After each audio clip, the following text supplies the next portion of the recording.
అతడు కలేజా సినిమాల తర్వాత మహేష్ త్రివిక్రమ్ కాంబినేషన్లో వచ్చిన సినిమా గుంటూరు కారం.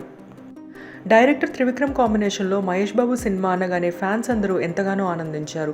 సినిమా తప్పకుండా సూపర్ హిట్ అవుతుందని హై ఎక్స్పెక్టేషన్స్ పెట్టుకున్నారు.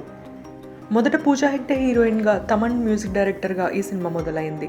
కానీ వీరిద్దరూ సినిమా నుంచి తప్పుకుంటున్నట్టు వచ్చిన వార్తలు అప్పుడు ఇంటర్నెట్లో చాలా వైరల్ అయ్యాయి.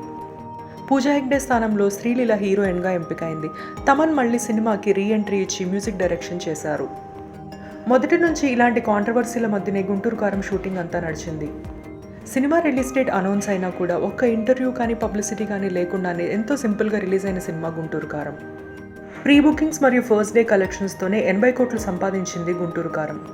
కానీ ఆదిలోనే హంసపాదు అన్నట్టు ఎన్నో negative comments, negative reviews Guntur కారం సినిమాకి బ్యాడ్ పబ్లిసిటీని తెచ్చిపెట్టాయి. అసలు మీరందరూ సినిమా చూసే రివ్యూ రాశారా?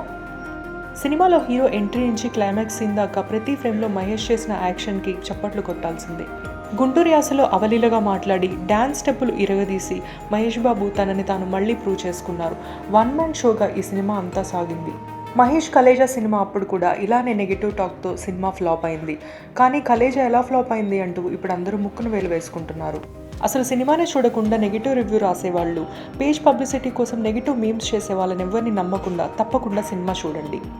ఎంతోమంది సెలబ్రిటీస్ మరియు టీవీ యాక్టర్స్ కూడా తమ సోషల్ మీడియా వేదికగా సినిమా తప్పకుండా చూడండి, బాగుంది అంటూ పోస్ట్ చేశారు.